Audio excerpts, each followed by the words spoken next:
Okay, hi and welcome to Beauty as Past TV. We have here today two veterans of the industry.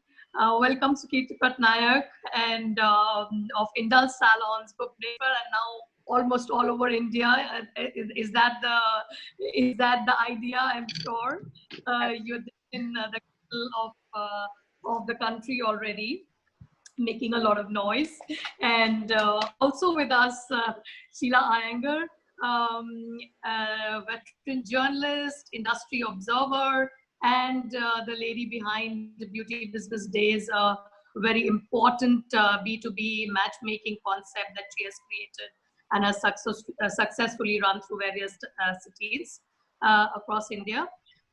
So welcome, Sukirti, and uh, Thank as you. you know, we know uh, as we know, we are all passing through this phase which we never imagined we would, and all our businesses are facing these challenges that we are all taking up, and in our own different ways. Salons, of course, have been labeled during this phase as non-essential services. We never thought that salons would be non-essential. In fact, the whole beauty industry, we used to say that there's a lipstick effect, and the beauty industry never struggles.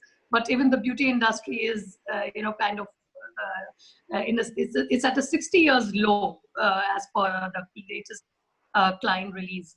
So, Sukiti, we'd love to know from you your special insights into how you have handled the COVID-19 challenge across your salons, which are in double digits now and in various geographies. So, now that the reopenings are happening as we move, how are you preparing yourself? Okay. Hi everyone. Hi Sheila. Hi Ritu. Thank you guys. Thank you so much for this noble initiative that you guys have taken. And I think the entire beauty industry is thankful to you for keeping us all connected during these times. And yes, it's a very challenging times for all of us. In fact, the entire country. And currently, even though the malls have opened in other states, but in our state, we are not allowed to open the malls till 30th of June. And we still, I mean, most of my salons are in malls. So, that is actually it's a big hit for us. But yeah, I think, like I said, this is not the time to, crib or worry about, things because we have a bigger problem in hand, which is Corona. So I think we should always keep a positive mindset. I have opened my salons a week back, two salons, which were in the high street, and clients have started coming. I mean, not as many as I had before, but even at least more than what I had expected. So that is a good thing, I believe. And like you said, that people think it's non-essential, but I think the masses were relieved when the salons opened. And any day, I believe it is one of the essential part of our lives. And I think the government did take some time to open up, but right now we are open, and the only thing remaining is we need to take a lot of precautions. So these precautions, a lot of guidelines have been set. My people, my staff are trained with L'Oreal, with GK, with Dermalogica, with BWSSE. So continuous certification is going on so that they keep it in mind that health and hygiene is the first priority right now.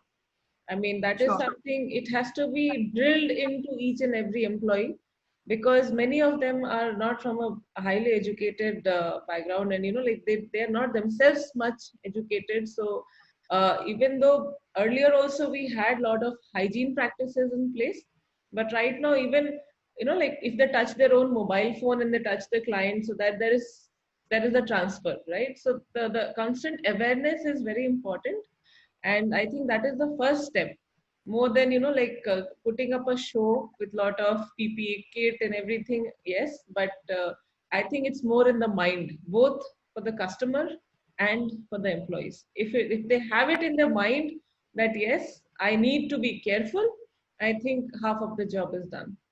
So that's the first step. And secondly, like I was just talking to Sheila some time back, that this is not the time for growth or, for seizing the opportunity, but more like surviving. So we have actually, we're trying to cut costs wherever possible. We are trying to negotiate the rentals. We are trying to negotiate with the product prices, with the product vendors. So, we need to look at our balance sheets as well, because Yeah. burning cash is not an option right now. So for the next 6 months, I have to keep my staff afloat.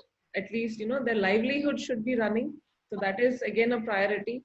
We have at personal level also, I have cut all my costs. We are not spending much. Whatever money comes is going back to the employees, so that they can run their family. So there's a lot of like social side of it right now. So as and when the economy comes up, maybe we can again look into the business side of it. But I think right now we are more focused on the humanitarian part of it, and also providing a very hygienic and safe environment for our clients. So this is the priority for us right now. Okay. While we are at this, I would also like to understand what kind of support have the suppliers given you, Sukirti, when it comes to you know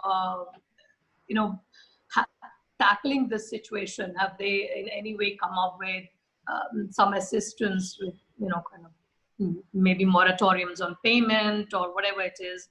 And then also regarding the staff, have you kind of laid off anybody? Are you thinking that you should cut down on um, employment of more people? Of course, I'm sure that you have kind of frozen your expansion plans for the time being. But what about the remaining staff that are with you, and how are you going to manage on that? Yeah. I have not frozen my expansion plans. You'll be happy to know that I have signed up 2 more salons during the Corona time when we were on a lockdown. Yes, because again, like I said, a lot of people have come back to the state, and before, like I was planning to expand outside the state, but right now, like we are talking about the Atmanirbhar Bharat, and like focus more on the internal part of it. So right now, I am coming up with mass salons which are very very affordable, because we Sure. have to adapt to the situation, right? So people do not have a spending power anymore. And Indulge, we are a premium chain of salons, so which Right. is of course will like little higher on the cost side of it, like expense side. So I'm launching something called as Indulge Red. So I'm launching 5 salons together, which I think will be a very competitive price point with good products, Mhm. good hygiene. So that is something I'm giving to the citizens of my state. So Okay. hopefully they will accept it, like they'll be more happy with it, because nobody wants to spend more when, the economy is in a crisis. So that's something which I'm Sure. working on. Regarding the product side of it, yes, like all our vendors, L'Oreal, GK, Dermalogica, Renifipre, so they're pretty understanding. But we need to understand also that there are distributors who are involved in between. So and when I speak with them, a lot of their payments are held up since February, because nobody Sure. expected this, right? So it goes on a rotation, and then suddenly everything is stopped. So they are also on a very tight position right now. So, like I said, there is no general common rule here. I think it's more, it comes to how the understanding is, how one-to-one Yeah. basis you can talk and you can sort things out. So help each other out. And I think these are the testing times for us to come out as, like good human beings. Because I think Yeah. the humanitarian aspect of it is playing more role right now, rather than the rules and regulations and everything. So I would say yes. I mean, all the product vendors are amazing, and I'm really proud of our industry. Like usually people say that we are not very focused industry, or not a very organized industry, but right now when I look at the WhatsApp group that you have created, and like so many people have actually come together and standing together and trying to put a lot of things in place. So I think that's commendable. Fantastic. And, yeah, go ahead. Okay, thank you so much. I mean, that's like breaking news. So indulge trends. You're calling it indulge trends, is it? No, it is called Indulge Red. So when I say red, because we are actually trying to, yeah, it's a vibrant color. It is a color of love, and so the love for beauty should go on. You know, like people should not let go of that love, because I think we are all used to it now. We can't do without going to a salon. So it is That's my true. gift to the masses here, so that they can continue their indulgence.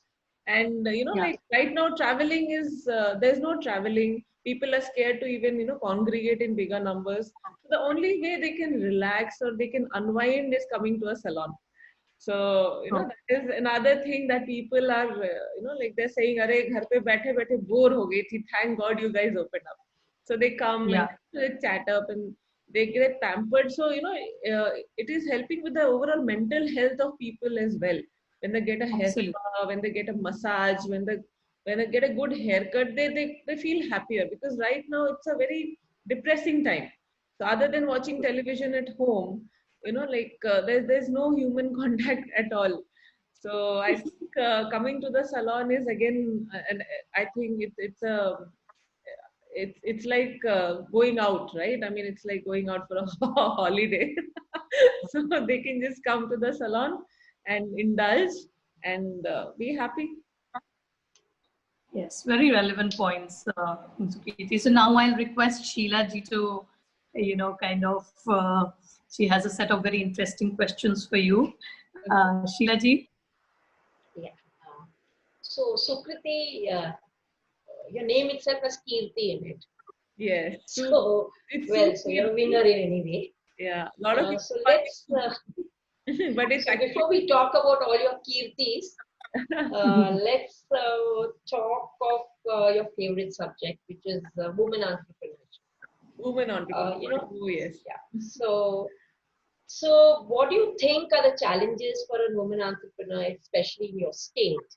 What is holding them back? Because I don't have the stats for Orissa, but the in India itself, it's an abysmal 13% Right. woman entrepreneur, and it's not really growing at the pace that we would like it to grow. Right. Is it the lack of finance? Because even Kiran Majumdar Shaw faced a lot of trouble when Oh she yes. started with that, getting any kind of finance from financial institutions. Or is it a gender bias? Or is it a role conflict? What is it? What would you say are the key issues for a woman entrepreneur, the challenge that she faces today in India? Right. Thank you for the question, Sheila. I think it is the question of these times. Everybody is asking the same thing. Uh, but yes, I mean, we have a lesser number of women entrepreneurs compared to men. But I think the times are changing right now. Even though, like you said, there are a lot of challenges, and every point that you mentioned is in fact a challenge. 10 years back when I started, people were laughing at me that you're going to open a beauty parlor. Are you not ashamed of yourself? Because you are an educated engineer, you're working in London, you're leaving your job, you're coming back and you're starting a beauty parlor. I think so that concept, like not only beauty parlor, but as such, women being a business owner. I mean, I think people with time people have accepted women going to office and working, having a job, right? But owning a business again, like people do not accept that a woman can take care of finances, marketing, staffing, HR, sales. Like there's so many things, right? So uh, as such, there is a general thought process going on that yes, women can't do it all. She definitely needs a man. And but more than anything, I think it's a family support that we don't get, because you won't believe, like I with Indulge franchising, right? I try to empower a lot of housewives and a lot of women who have their kids, and the kids have grown up and they're like, I missed the train. I could have done something. I could have become something. And right now, what do I do? What is my identity? And Yeah. like, so these are the questions that is coming up. So I would say age is just a number. You can actually be an entrepreneur at any age, right? But family support is very, very important. So I think that is the first step. Like even we as mothers, like when I bring up my child, my son, my daughter, I have to put it in their mind that entrepreneurial frame of mind, even if you are working or a businessman. But I think every one of us is an entrepreneur, right? We get these ideas when we are traveling in a train, in a flight. Arey, this is not right. Maybe we could have changed it, right? When we see something which is not correct, we all try to like think, "Arey, aisa kyun hai? Why can't we do it like this?" Or maybe a new idea. So first thing is the family support. Second thing is your self belief. Women are not very confident, as they grow up. Everything we are stopped at. Don't go out, don't talk to somebody, don't wear this, don't do that. So it's all about don't and don't. So the confidence level is so low. Like we are always dependent on a male counterpart, right? We are depending on our father, on our brother, on our husband, on like, so that confidence is not there. Even though they want to do something, it's very, very challenging for them to accept the fact that yes, there will be problems, there will be risks, but why not go for it? So that fear, like something may go wrong, what happens if I lose my money? So these are the kind of things that is more like a man doesn't think as much as a woman does.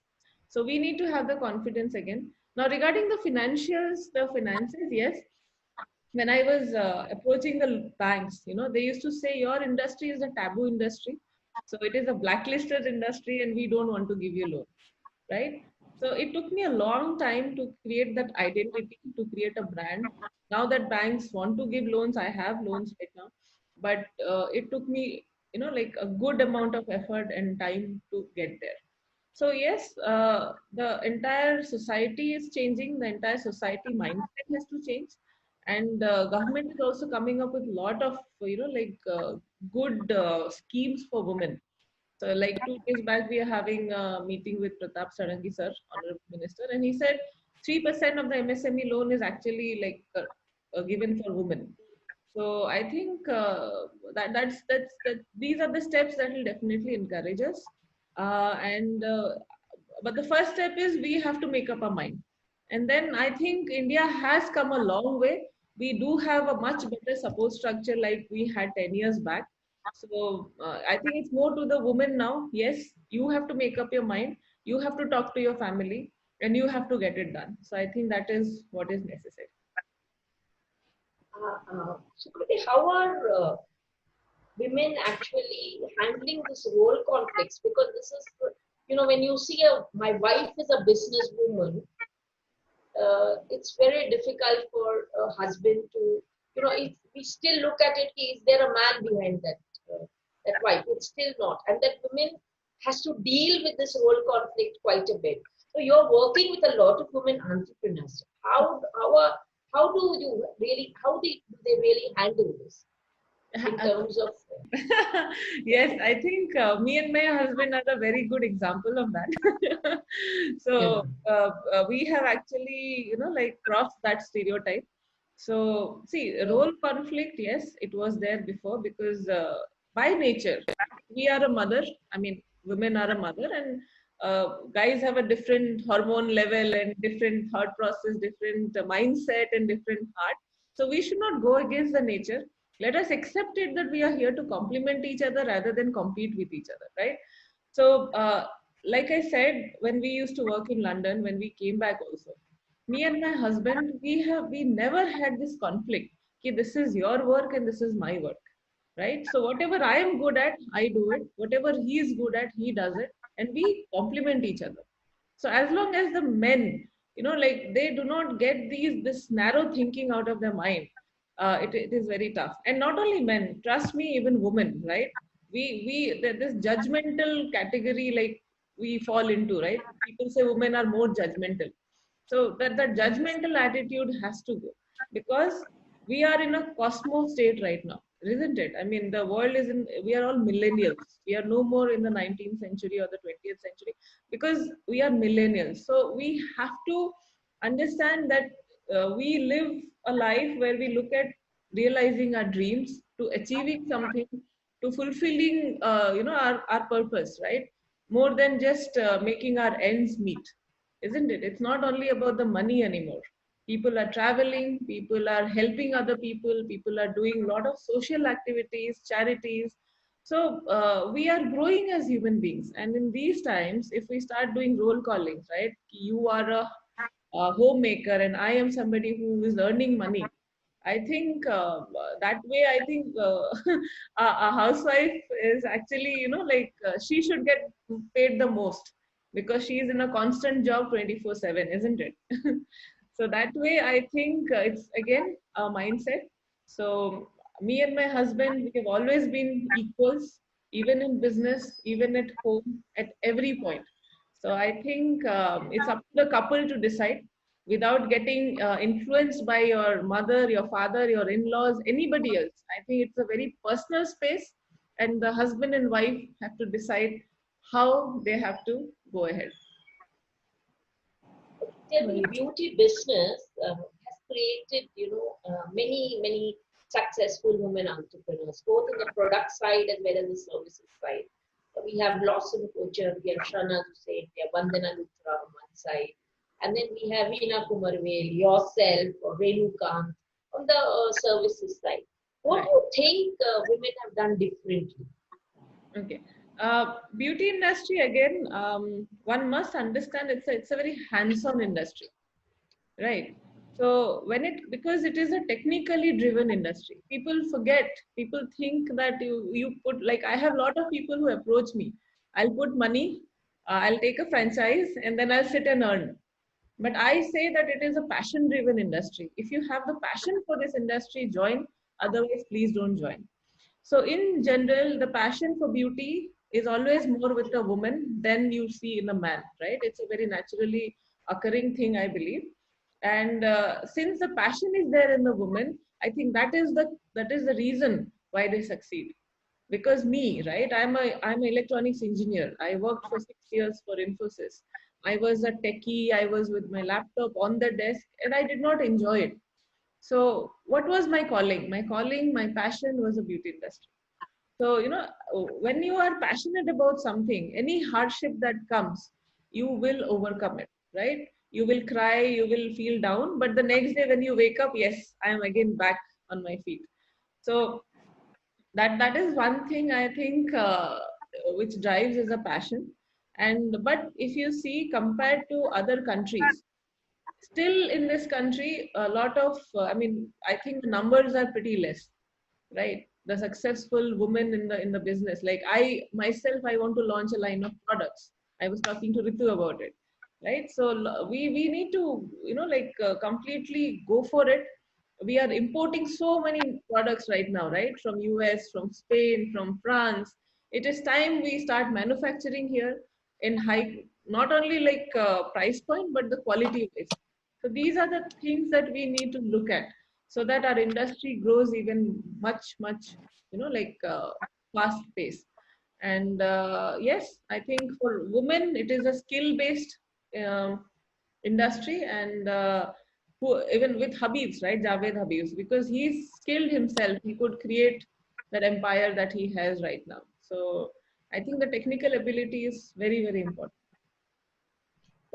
Talking of, see, you come from a technology background. How have you used the technology to enable your business as an enabler?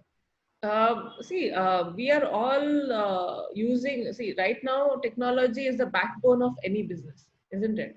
So you can look at the CRM modules, you can look at the finance modules, so automations, automatic SMS, mobile platforms, mobile apps. So everything, right? Starting from Insta to a lot of things are going on. But with me, if you ask me, technology, yes, it has helped me to put a lot of structure. But again, in my industry, I believe it is more to do with the service, right?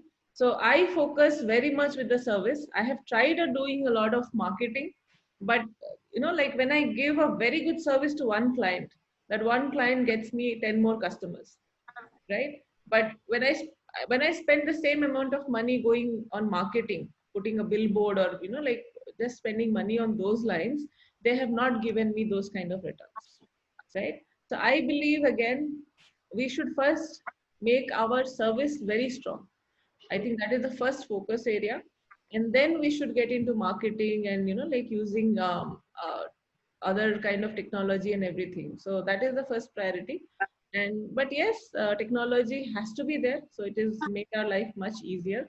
We are using a software called Abidzu, and I think it's very self-sufficient module. And the beauty industry, like a salon, right? I mean, it's a service. It's a basic service category. It's nothing bigger. So when we were working in Infosys, we used to deal with banking systems and lot of protocols and logic and software testing. But the salon is very simple. So you just have a sale, you enter it, and you. So main is data. Data is the king. So we have to take out the data and we have to do a lot of analysis work. So I think that is where the technology has helped us. Okay, now I was going through a website and I found this smart salon. What is a smart salon? It's a technology-enabled salon, or it is smart as a service? Quick, smart, whatever. Okay. See, a smart salon, when you say technology enabled, that is something which will be much accepted in cities like the metro cities, where people don't have time. They just quickly get in, get their services done. You have a tick mark, you just swipe the wallet and the payment is done. So, those models we were working on, because we were getting into other cities, we're planning for that. But when it comes to a place like Bhubaneswar, it is where people like to get pampered. So, like when I say smart, I just make sure that every client's experience, like getting into the salon till they get out, right? Everything is very chic and very smartly planned for them, so that they get an experience which they when they go to another salon, they'll feel, "Arey, this is not indulge." So that is the kind of differentiator I try to get when we say that it's a smart salon. I think Ritu, you can take over. Sure. Okay. So those are very interesting questions, Sheila ji. Skriti, I want to further understand about like your expansion plans. You have also chosen the franchise mode. First of all, can you just give me the exact number of how many company-owned versus franchises you have till today? And then what are your plans of expansion? And a sub part of this question is, you chose Delhi, from Bhubaneswar and East, I believe have, a lot of gap as far as smart salons and these concepts are concerned. But Delhi is already overcrowded. So why did you choose Delhi is also my part C of the same question on expansion. Actually, Delhi, we are tied up with Reliance. So that is how I got an opportunity. It was a ready-made salon where I got an opportunity to test the waters without making much investment on the interiors, because you know that we are the initial investment is pretty high when you come to salons. Yeah. So that was an opportunity that I seized with Reliance, that because we were doing pretty well here in Bhubaneswar. So they gave us this chance that we could operate out of Delhi. But yes, it is very crowded already, and it will take time to make a mark there. But then just when we were starting off, we were hit with Corona, and right now traveling is like going to be a problem for us. So we are still debating as to how to go about it. But like I said, this was an opportunity that I seized without making any investment to test the waters, and that's the reason I took this decision to getting into Delhi. But right now, if you ask my expansion plans, I'm completely focused on Odisha. So there are because people, I don't think they're going to travel as much as they used to before, right? So every city has to be self-sufficient, self-sustained. So even our chief minister, Shri Naveen Patnaik, he is also like asking everyone to start manufacturing here, to start making each city a smart city, each city self-sufficient, so that we are not dependent from outside. Because I know a lot of people, even though we have good brands here, right? They go to Delhi and Bombay to get their hair done, to get a feel, to get a better experience. But right now, it is more about being at home. And so the neighborhood salon concept is something that is going to pick up much more. People are going to just go to the place which is closer to them. So that is what I am targeting at. And with a red model, the Indulge Red that we are looking at, the expansion plan, it is a very low investment model. So it is going to be highly affordable, and we will be able to quickly expand in the next couple of years into each tier 2, tier 3, and tier 4 cities even, right? So that is what is going to give us a lot of leverage. And I think because I have no plans of expanding outside Odisha anymore right now. We will again see the market, how it picks up. And trust me, I was also looking at expanding to Dubai and Sweden and London, because I'm getting some inquiries from there as well. Because India is already pretty saturated when it comes to the bigger cities. Like we have salons in every 10 steps. So people are opening a lot of salons. So that is also again going to balance out, I think, in these times. But I don't think it is wise right now to open more salons where we are already so very much crowded, right? So tier 3, tier 4, yes, there are options where we have market which is vacant, but places even like Bhubaneswar, right? I mean, we are overcrowded. I mean, we have a salon association here, and all the owners they discuss that it's a cutthroat competition, and people are just undercutting each other. Right? There's hardly any margins left. So that is something which we all need to look at.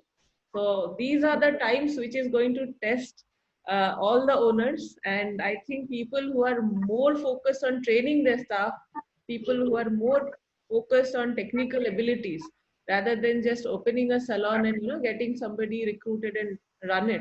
So these are the things that will filter out. So these are the times will filter out. Only the serious players are going to remain, who are very focused on their business, right? So let's hope my plan works, that I can expand within Odisha, and if not, then maybe outside India, and like help create some jobs for our people, where I can take them on a work permit and make them work abroad. So these are the things I'm planning. Let's see. Okay. So Kirti, we have spoken about your expansion plans, and they sound really interesting, both Indian and international. We've also, ever since this lockdown happened and the crisis started, we've also been discussing about the, how good these direct-to-home services are or bad they are when it comes to controlling the levels of service, the hygiene, the price points go all awry, because if it is an aggregator, they are not really employing and taking care of the employees on a daily basis. They are just it's an appointment-led, commission-led system. So what are your views about direct-to-home services, and are you at Indulge doing this already or planning to? Yeah, I think this is a very talk of the situation, like talk of the town right now. So all the industry leaders are talking about it. There's a lot of debate going on, I can see. Yeah, but okay, let me put it this way. I think customer is king, right? So we should always look at what the market demands. Okay, so there's a demand in the market, right? And so it is of course a business strategy, right? And it has been proven to work so far in metros, but not so much in tier 2 and tier 3 cities, right? Because people here are still skeptical of, like the other day one of my friend called me. She said, I tried one of the home services, and the girl, she took my engagement ring and she went away, right? Then there's a lot of pros and cons to it, right? I will not judge ki it should be done or it should not be done. When the shutdown happened, when the lockdown happened, a lot of my friends, they called me and they said, why don't you send them home, like your staff, so that we can get our service done? At that point of time, I was strictly against home service, because see, the problem is we do not have a control over the environment where my staff is going, right? And how do you know that in between the staff is, she is not, maybe that person is not taking tea somewhere, not eating pan somewhere, not meeting a friend somewhere, right? We have no guarantee of that, isn't it? So from where, what unhygienic practices they will, encounter, even knowingly or unknowingly, that control we have in the salon, right? We do not allow mobile phones. We completely sanitize them. We have this machine to sanitize them in and out. So they are constantly wearing the gloves, changing their gloves, right? They're on the mask. So while I send somebody to somebody's house, right, there is nobody monitoring that, which is being monitored by my manager, right? So considering the safety protocols first, if the customer is demanding, because see, right now when the times are changing, I see my parents, right? My mom said, I want to get it done, but I would not suggest anybody above 50, right? Anybody who is little in the higher side of the age, because it is not safe to be exposed right now, right? Even government has come up with the rules that above 65 you should not come out of the house, right? What to do in such a situation, isn't it? So again, customer is king. Demand is what drives a business, right? So I was strictly against home service before, but right now when I see the older people, right, uh, it is really like they need this service, right? They want it at home. So we need to come up with a solution where we can actually have the control over the hygiene and like all those things. So a lot of stricter guidelines need to come up for home service, because this is a service where we touch the client, the hair, the skin. It is not that you're getting a AC repair guy who is just repairing your AC and going. It is not a plumber who is just coming and fixing your plumbing. Because we are seeing even doctors are losing their life who are treating COVID patients, even with the complete PPE, even with complete precautions, even with a sterilized environment like the hospital, right? So there also that it is not safe. So how do I ensure their safety when they go to somebody's house, right? Maybe they can transmit, or they can themselves get it from somebody and again transmit it. They can become a super spreader, right? That way. So this is something which is we are Yes. still debating. I will not say that I'm completely against it right now or completely for it, because the market demands that there's a category of people who think they don't want to go to a salon. They would rather get it done at home because they feel it is more safe. Because I have friends, they say, I have a outhouse.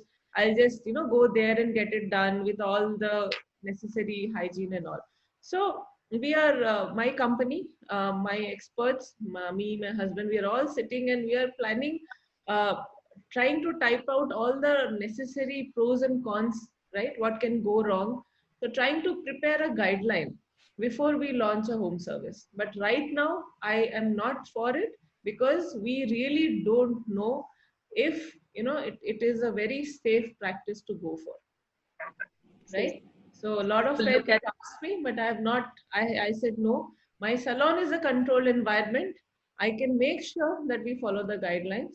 But when I send someone to your home, there is nobody keeping, like monitoring it, right?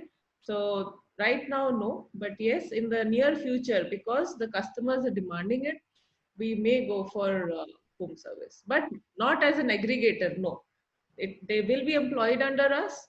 We will track their like movements, everything. And like with Arogya Setu app, with even with Google tracking and everything, right? So that they're not going anywhere else in between. So a lot of things are being planned. We are not there yet, but hopefully yes, things will work out, because for me my customer is everything. So if they need it, I think we should provide it. Yeah.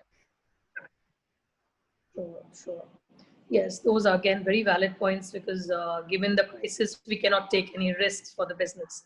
So, Sukriti, we then come to the question of which I think you yourself worked on your personal education before you entered this sphere so much, with so many certificates all stacked up for you.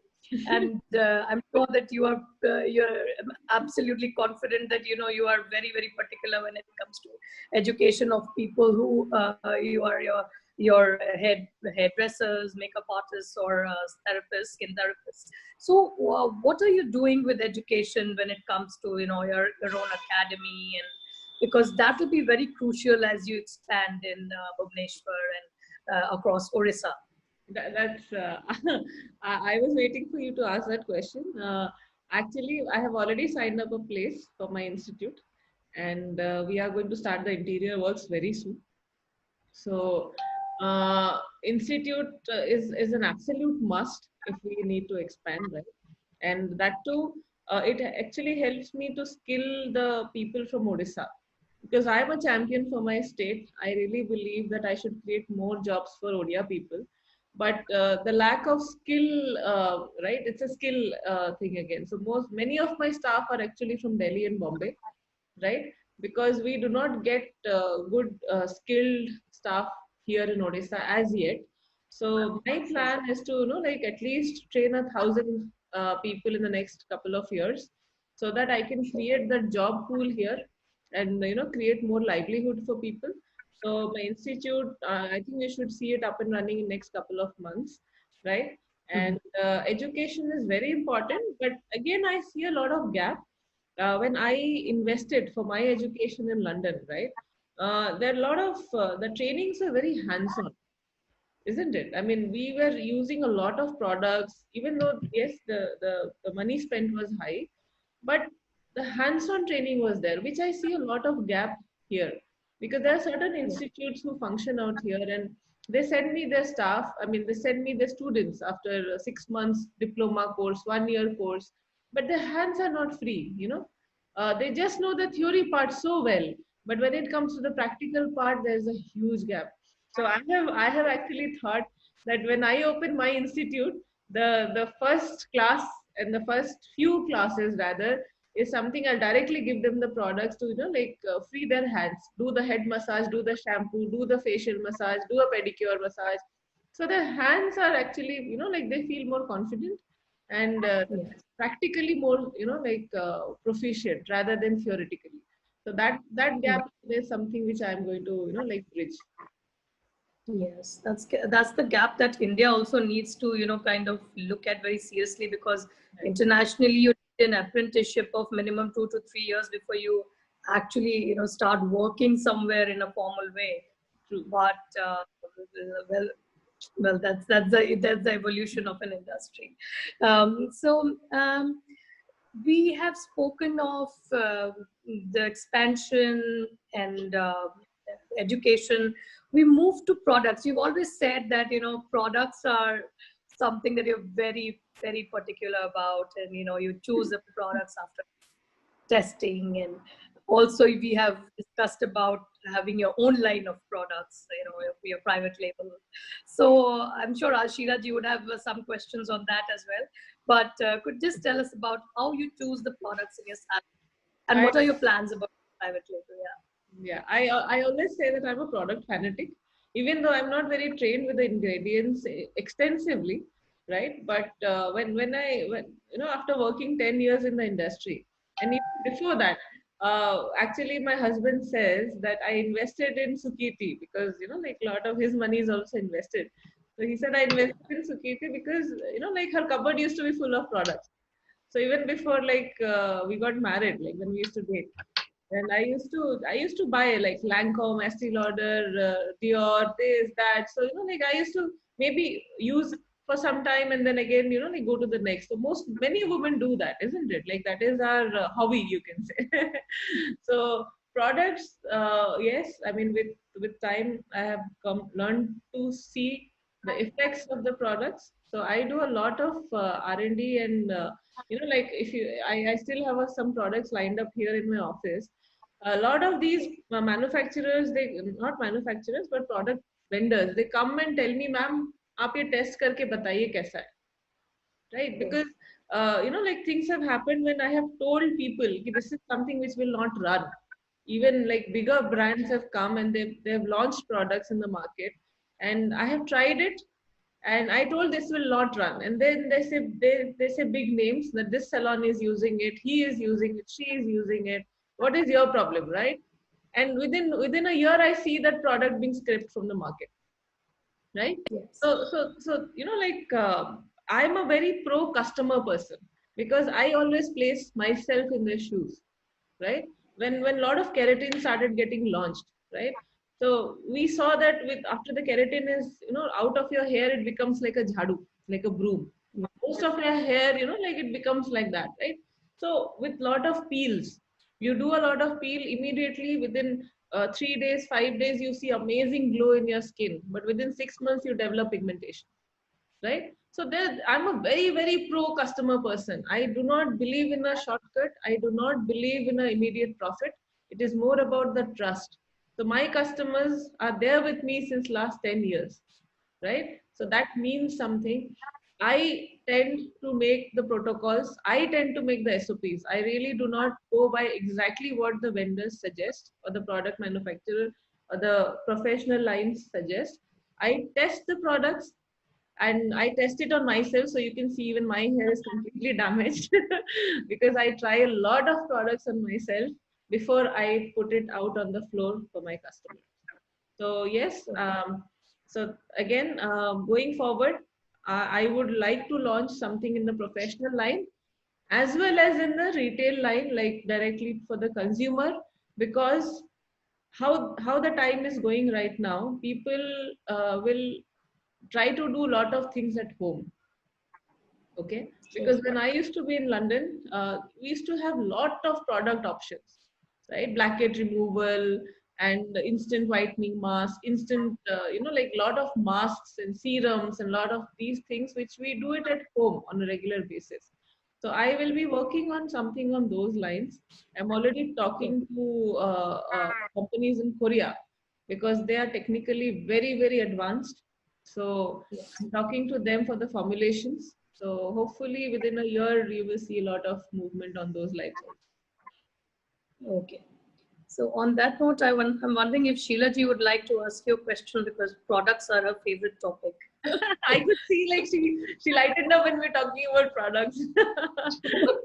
Oh, yeah.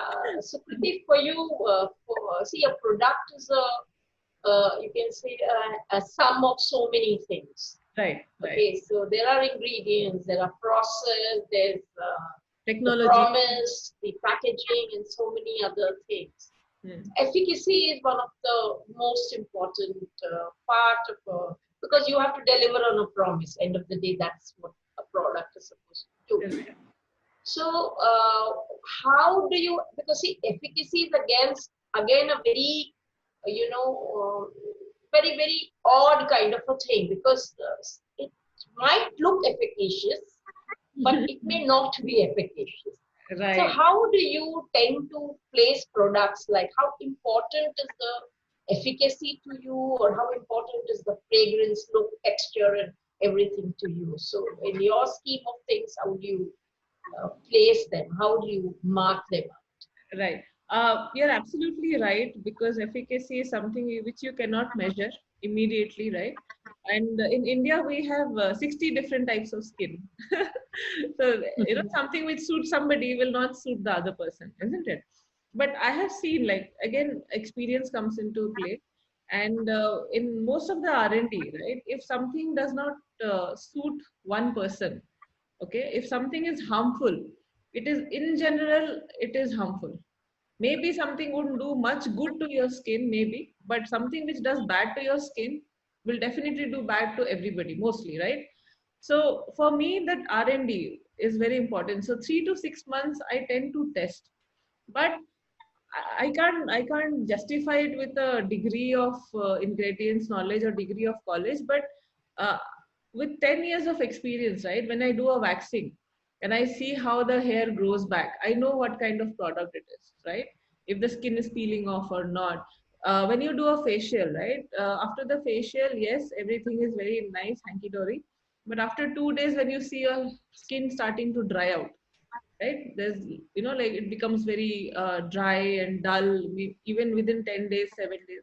So there are these feelers that we have picked up with time, right? So that is what helps me, like pick my products. So I think, I give all the products to my staff for them to try out.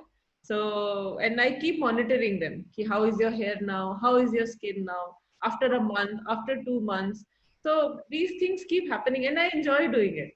Many people will say it's a waste of time, but I think I enjoy it to, a lot extent. So that really helps me.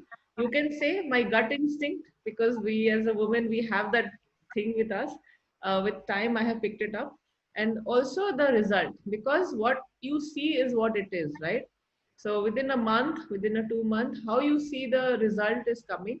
And I think that is something which really helps me choose my products. So I do not, I tell my vendors, I will not launch it immediately. My launch period is at least 2 to 3 months where I test it, and then only I can launch it in my salon. So I have got like loads of products lying here in my office.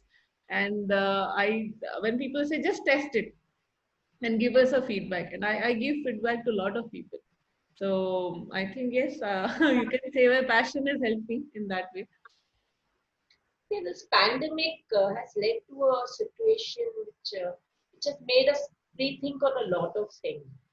So Right. the salons, I have been talking to a lot of salons who are looking at increasing their retail from their outlets Right. in terms of do-it-yourself DIY products. Right. But don't you think this will can eat into your own business also? Because somewhere you're empowering the consumer to go do it on themselves. So Right. why will they come back to you? So what's your thought on that? Right. I believe we should actually wait and watch at least for a period of 3 to 6 months right now, because these are the times. I mean, trust me, people have tried and taken a color brand from the shelf and tried and use it on their hair, but they were thoroughly disappointed because certain services. I mean, I did a few interviews in television as well, and like people asked, said people are now cutting hair at home, right? There is YouTube videos they see and they start cutting their own hair at home. But the result is never, never, never anything close to what a salon will give you, right? And I believe the DIY things have do it yourself thing has always been there in the market, starting from henna to facial kits to pedicure kits to foot scrubbers, like even scrubbing the face mask, everything other than I think threading, doing your own threading. Even we have wheat strips for waxing, right? So they have always been there in the market, and still salons has been always the first choice of people. So I don't think we need to worry at all in those lines. I mean, people ask me that when home service was launched, will you be threatened? I said no. I mean, home service has its own customers, but salons will always, always be evergreen. And right now, also, maybe for a couple of months, people may think that yes, like I said, I mean, people now are saying, I will do a facial at myself at home. I will not come to a salon because I don't find the safety, right? I'm really scared. So let us give it a couple of months. Let us have a little patience, and I think things will revive very soon. This is just a temporary arrangement, and if things look bleak ahead, and we think that it's still going to be there for a longer time, I think we all need to innovate. So that is when we need to think what we can do to innovate. And but right now, I think we should watch for a couple of months. Okay. So, Kirti, before we move out to your understanding as to what's happening in the industry, what should be done, we've seen that with the COVID-19, at least we see a lot of industry coming together. All formats who were earlier like, you know, uh, there was such a big fight happening around franchising and poaching and all. Suddenly, it's nice to see that everybody's coming on the platform and talking to the government in a unified way. Before we go to that, I get your response on that. I would like a quick response on the various formats. Like there are these bridal lounges. Like I believe you also done a bridal lounge, and then there are these. The projections are for the men's market. I mean, there's a huge projections for the men's market already. So, are there other formats that you are looking at expanding into, apart from, of course, the reds that you're starting? Right. I started the bridal lounge. The inauguration happened in January, and yeah, and February we like went into like the Corona thing started affecting, right? But the few people who came to the bridal lounge, they got a very different experience. Yeah, they had a very different experience, and see, these are all add-ons to a salon. So what happens is it helps you to bring your brand value up. So right now I have 10 salons in Bhubaneswar. So I then decided to attach a bridal lounge to it because this will give you a much better experience for your customer where they can try out artificial jewelry, they can have their makeup in the end, they can actually get a complete trial before the actual D-Day happens. And even in the D-Day, they get a foot massage when they come in, they first relax, they get a juice. So the experience is something that is very different. So yes, a lot of formats, like you said, the bridal lounge is a format. Men's salon, exclusive men's salon is a format. Moreover, the men's salon is actually a format in the higher range, higher category, and also in the lowest category, right? But the middle class is actually very much is a family class, right? We call ourselves also a family salon. So they're more comfortable with where they can get everything done together. So we have nail salons also exclusively for nails, right? And so a lot of these formats are coming up. But I've seen that the middle class, upper middle class are very comfortable with the family salon kind of a concept. So that is, I think, is going to stay for a while. But yes, innovations will help. But during these times, I would suggest do not burn cash, right? Because Yes. you're trying out new things in these times, right? It is always a risk, and new things is always a risk, and now it is a bigger risk. So right now, work on the format. Sit with your team, work out the format. But launching it, I think we should take a little bit of time before we try to launch something very different. Sure. Okay, fantastic. So, your response on where you see how you see the salon and wellness industry, kind of uniting and presenting up, an image of uh, maybe with an association or a federation. I don't know which format will work, because there are associations in different states. I'm sure you have one in Bhubaneswar as well. But something that, as a singular body that represents the interests of the entire industry to the government, and that too, if we look at the realistic numbers, there are almost 2.5 crores being employed by this industry, not just 60-70 lakh, which we are normally talking about. What do you think should be what is your visualization of this kind of body that will emerge? And also you're working so closely and with the ICC, Women's Committee, and the entrepreneur. I've seen it for real how interesting, the women entrepreneurs, what kind of work you guys are doing there. So how do you want to take it further to benefit our industry? In the yeah. See, history has always taught us that when we stand together, we are stronger, right? So I think that is one thing that was always lacking in our industry, that we always thought that it is more of a competition rather than, association where we can grow together. So in that manner, if you look at other countries, when I was in London, the government has very strict guidelines as to how you can employ. See, the biggest challenge for our industry is the manpower, right? That is the biggest headache that we have seen, like I have seen for the last 10 years, where you get people and they just keep jumping, right? And then they keep demanding undue salaries. So other than that, if you see, there's not much of a problem with our industry because products are streamlined, rentals are streamlined. So only variable factor is the manpower, right? So that is where we never stood together, because the poaching was something like you talked about, which was very rampant. And I have heard people a salon which is doing really good in the ground floor, right? Another brand comes and opens in the first floor and takes all the staff from them at a hike of 5 to 10,000. So these are the kind of, so everybody has faced these problems, including myself, right? But we have never sat together and, you know, discuss and come up with a solution for it. So association, yes, even we have recently formed an association in Bhubaneswar, right? But the industry together has to mature.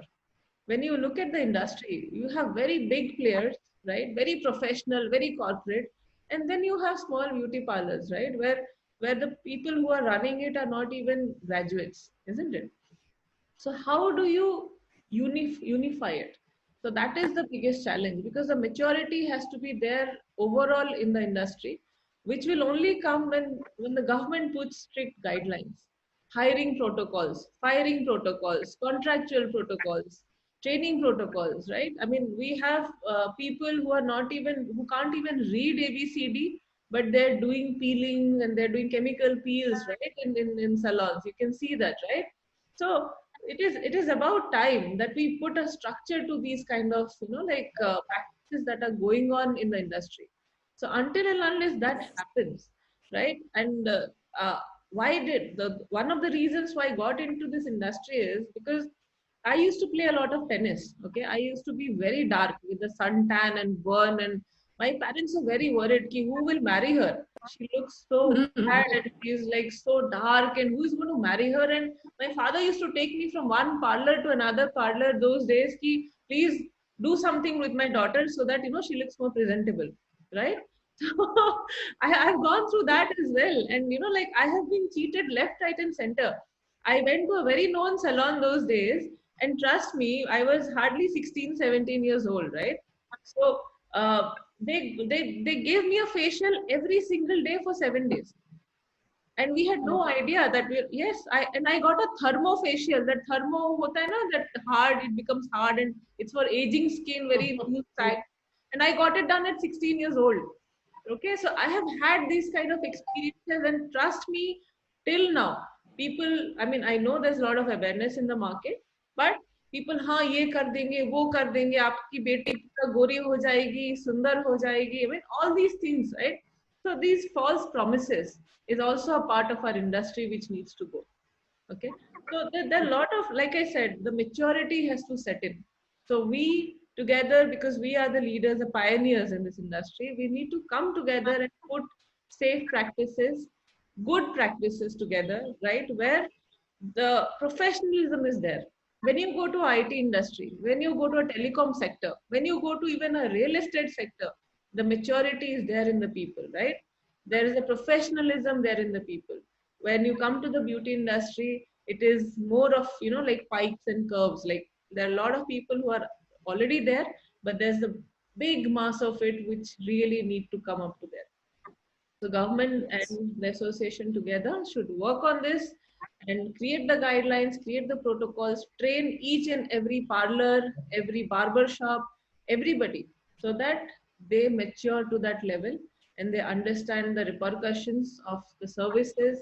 And yes, poaching, I think, will be highly controlled if we put the training programs in place, if we put a lot of, you know, like hiring practices, like requirements. You have to be trained in these, you have to pass these tests before you can be hired. So these are the things we need to start working on. And I think, yes, I mean, it will really help. Yeah. So that sounds like a tall ask for in the industry right now, but I'm sure we'll get there. Yes, yes. So one step at a time. Yes. So would you like something about the women entrepreneurs, you know, committee that you head? Oh yeah, ICC I'm actually heading. Yeah, we already have 60 women entrepreneurs on board. I think which is a pretty good number. And me being from the industry, when we launched it with our Honorable Chief Minister, I actually had you as one of our guests. I also had Samantha Kocher as one of our guests. So, you know, like I always try to put the beauty industry in the map. For me, like I said, I'm passionate about Odisha. I'm passionate about entrepreneurship. I'm passionate about the beauty industry. So I'm trying to bring all this together. And even the second thing that I did was on work-life balance and women entrepreneurship, where I had invited our dear C.K. Kumaravel, and he was a part of it. So every time I do something, I always try to integrate our industry so that there's more awareness with people, and like the taboo is no longer there. People, I always say, like I tell my staff, you all are not parlor wali. Don't call yourself a parlor wali. You all are beauty engineers. So that is where the respect comes. They because they are earning 40,000-50,000 a month, nothing less than an engineer, right? Then why shouldn't you feel good about yourself? Why shouldn't you feel that you are also like tax paying citizen of the country? Why should you be any less? So for me, that creating that respect for the industry is a mission, and along with the women, getting like uplifting them and helping them with their business. That is again another something which I'm very passionate about. So yeah, trying to do as much as I can. Fantastic. So, Sheila ji, would you like to say anything before we conclude? Big thank you to Sukriti for talking to us. Nothing more. Thank you. Thank you, Sheila. Thank you so much, Ritu, Sheila. Thank you. I think thank you, Nayak, for joining us on Beauty Space TV, and we wish you well with all your endeavors, and stay safe, and let's stay connected. Thank you so much. Thank you. So let the country say, give me red. Yes, indulge red. Indulge in red. Thank you, ladies. See you soon. Yeah. Bye-bye.